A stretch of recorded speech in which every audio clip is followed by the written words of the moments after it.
अमेरिकी research company Hindenburg बंद होने जा रही है। कंपनी के संपादक नेथन एंडरसन ने इसकी जानकारी दी है। एंडरसन ने साल 2017 में हिडेनबर्ग रिसर्च का गठन किया था। इस कंपनी को बंद करने के फैसले पर एंडरसन ने लिखा, कोई एक वजह नहीं है, कोई खास डर नहीं, कोई स्वास्थ्य समस्या नहीं और निजी मुद्दा भी नहीं। हिडेनबर्ग उनके जीवन का बस एक अध्याय है, ये उनके जीवन का मुख्य केंद्र नहीं। एंडरसन का ये फैसला ऐसे समय में आया है जब डोनाल्ड ट्रंप 20 जनवरी को दूसरी बार अमेरिकी राष्ट्रपति पद की शपथ लेंगे।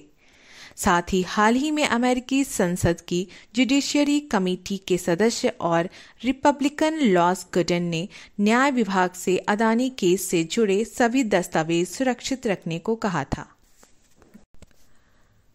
हिडेनबर्ग ने भारत में उस समय सुर्खियां बटोरी थी जब उसने अदानी पर एक रिपोर्ट जारी की थी, जिसमें अदानी समूह के मालिक गौतम अदानी और विनोद अदानी पर गंभीर आरोप लगाए गए थे। हालांकि अदानी ग्रुप ने इन आरोपों से इनकार किया था। इसके बाद पिछले साल हिडेनबर्ग ने अपने रिपोर्ट में सेबी के चेयरपर्सन माधवी बूझ और उनके पति पर वित्तीय अनियमितताओं के आरोप लगाए थे। रिपोर्ट आने के बाद अदानी समूह की कंपनियों को $150 अरब का नुकसान हो गया था। रिपोर्ट आने के एक ही महीने के भीतर अदानी की नेट वर्थ में $80 बिलियन यानी 6.63 लाख करोड़ रुपए से ज्यादा की गिरावट आई थी। हिडेनबर्ग रिपोर्ट आने के 10 दिनों के भीतर वो रईसों की टॉप 20 लिस्ट से बाहर हो गए थे। इसके अलावा गौतम अदानी को कंपनी के 20,000 करोड़ रुपए के AFPO को भी रद्द करना पड़ा था। कंपनी भारी नुकसान में चली गई थी। इस रिपोर्ट में भारत में राजनीतिक तूफान मचा दिया था। कंपनी की कथित वित्तीय अनियमितताओं को लेकर सदन में सवाल पूछे गए। मामला सुप्रीम कोर्ट तक पहुंचा। 3 जनवरी 2024 को भारत के मुख्य न्यायाधीश DY चंद्रचूड़ की अध्यक्षता वाली सुप्रीम कोर्ट की 3 जजों की बेंच ने अदानी समूह के खिलाफ हिडेनबर्ग की ओर से लगाए गए आरोपों की जांच के लिए विशेष जांच दल SIT बनाने या केंद्रीय जांच ब्यूरो CBI को सौंपने के अनुरोधों को खारिज कर दिया था। कोर्ट ने भारतीय प्रतिभूति और विनिमय बोर्ड सेबी पर भरोसा जताया था। हिडेनबर्ग नाम कहां से आया था? साल 1937 जर्मनी में हिटलर का राज था। इस दौर में एक एयरशिप था, नाम था हिडेनबर्ग एयरशिप। एयरशिप के पीछे नाजी दौर की गवाही देता स्वास्तिक बना हुआ था। अमेरिका के न्यू जर्सी में इस एयरशिप को जमीन से जो लोग देख रहे थे, उन्हें तभी कुछ असामान्य दिखा। एक तेज धमाका हुआ और आसमान में दिख रहे हिडेनबर्ग एयरशिप में आग लग गई। लोगों की चीखने की आवाजें सुनाई देने लगी। एयरशिप जमीन पर गिर गया। 30 सेकंड से कम वक्त में सब तबाह हो चुका था। वहां मौजूद लोगों को बचाने के लिए कुछ लोग आगे बढ़े। कुछ लोगों को बचाया गया और कुछ को बचाने के लिए काफी देर हो चुकी थी। जलते एयरशिप के धुएं ने आसमान को काला कर दिया था।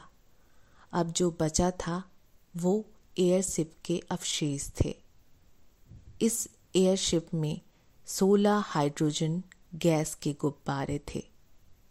एयरशिप में करीब 100 लोगों को जबरन बैठा दिया गया था और हादसे में 35 लोगों की जान चली गई थी। माना जाता है कि हाइड्रोजन के गुब्बारों में पहले भी हादसे हुए थे। ऐसे में सबक लेते हुए इस हादसे से बचा जा सकता था। क्या करती रही है कंपनी?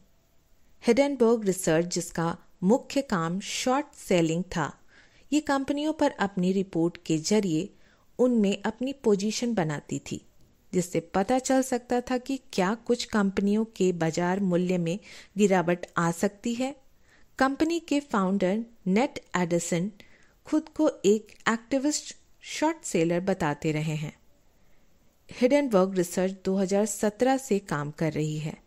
उसका दावा है कि उसने अब तक कई ऐसी रिपोर्ट्स जारी की है। इसके अलावा देश विदेश की कंपनियों में गैर कानूनी लेन देन और वित्त अनियमितताओं को उजागर किया गया है। हिडेनबर्ग रिसर्च अफ्रिया, पर्सियन गोल्ड, निकोला और दूसरी नामी गिरामी कंपनियों में वित्त अनियमितताओं को उजागर करने का दावा करती है। हिडेनबर्ग का दावा है कि हिडेनबर्ग रिसर्च कंपनी अपनी रिपोर्ट्स और दूसरी तरह की कार्रवाइयों से पहले भी कंपनियों के शेयर गिरा चुकी है। अदानी से पहले हिडेनबर्ग का नाम जिस कंपनी के साथ जुड़ा था वह थी ट्रक कंपनी निकोला। ये मामला जब अदालत तक पहुंचा तब निकोला कंपनी के फाउंडर को दोषी पाया गया था। हिडेनबर्ग रिसर्च के प्रमुख नेथन उर्फ नेट एडिसन ने अमेरिका की कनेक्टिकट यूनिवर्सिटी से पढ़ाई की है। एडिसन ने इंटरनेशनल बिजनेस की पढ़ाई की थी और करियर की शुरुआत फैक्टसेट रिसर्च सिस्टम नाम की एक डेटा कंपनी से की थी। इस कंपनी में एडिसन ने इन्वेस्टमेंट मैनेजमेंट कंपनियों के साथ काम किया था। साल 2020 में वॉल स्ट्रीट जर्नल को दिए इंटरव्यू में एडिसन ने कहा था, मैंने महसूस किया है कि ये लोग साधारण सा विश्लेषण कर रहे थे। समाचार एजेंसी रॉयटर्स के मुताबिक एडिसन ने इजराइल में कुछ वक्त के लिए एम्बुलेंस भी चलाई थी। एडिसन के लिंक्डइन प्रोफाइल में लिखा है, एम्बुलेंस ड्राइवर के तौर पर काम करते हुए मैंने सीखा कि कैसे बहुत प्रेशर में काम किया जाता है।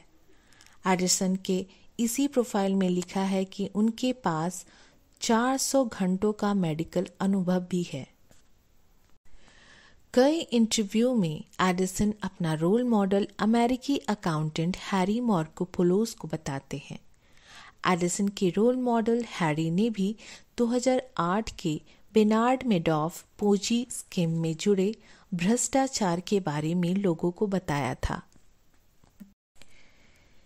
इसी मेडॉफ पर हाल ही में नेटफ्लिक्स की सीरीज भी रिलीज हुई थी। इस सीरीज का नाम था the monster of wall street.